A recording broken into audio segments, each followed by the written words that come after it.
dalam kitab Pengkhotbah 7 ayat yang kedua. Pengkhotbah 7 ayat yang kedua. Ayat ini berkata begini: pergi ke rumah duka lebih baik daripada pergi ke rumah pesta, karena di rumah dukalah kesudahan setiap manusia. Hendaknya orang yang hidup memperhatikannya. Bapak Ibu, teman-teman, sebagai seorang marketing, saya ketemu melihat banyak orang mempunyai kehidupan. Dari mereka yang berlimpah harta dan juga dari yang kekurangan harta. Tetapi dari banyak orang saya bisa menyimpulkan bahwa nggak semua orang yang berlimpah harta itu mereka orang kaya. Justru mereka dalam hati mereka miskin. Di tengah harta yang banyak mereka miskin karena penuh kekhawatiran, penuh kegelisahan.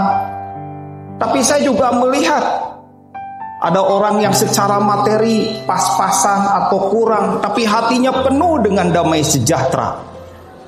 Bahkan mereka banyak memberi dalam kekurangan, dalam apa yang ada pada mereka.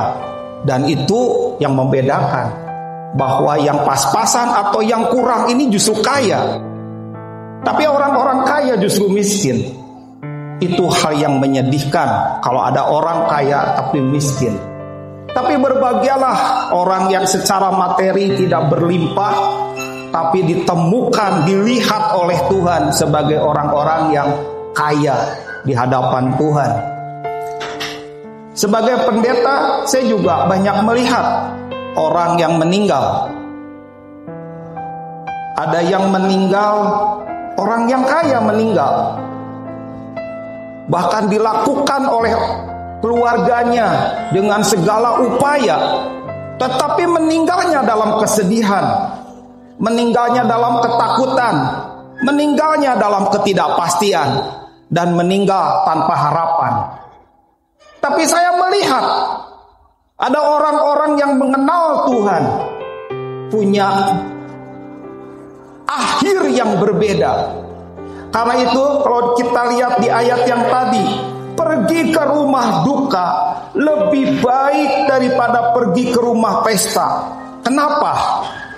Karena di rumah dukalah kesudahan setiap manusia. Kesudahan setiap manusia menentukan. Ada banyak orang mempunyai awal yang luar biasa, tapi belum tentu mempunyai kesudahan yang mengagumkan. Ada banyak orang yang hidupnya berantakan sejak muda, tetapi entah kenapa menjelang akhir hidupnya Tuhan bekerja dalam hatinya, Tuhan menjamah hidupnya, dan di akhir hidupnya dia punya anugerah dari Tuhan. Perkara yang seperti ini adalah perkara anugerah dari Tuhan.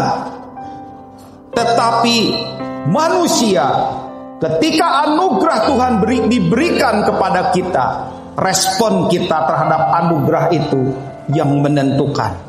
Karena itu saya melihat ada orang yang hidupnya berantakan, tetapi punya akhir yang mengagumkan. Karena Tuhan yang menjamah, Tuhan yang mengubah, Tuhan yang menyentuh. Dan kita tahu apa yang dijamah oleh Tuhan itu hidup. Apa yang disentuh oleh Tuhan itu berubah. Perkara-perkara ini setiap kita ketika di rumah duka memperhatikannya.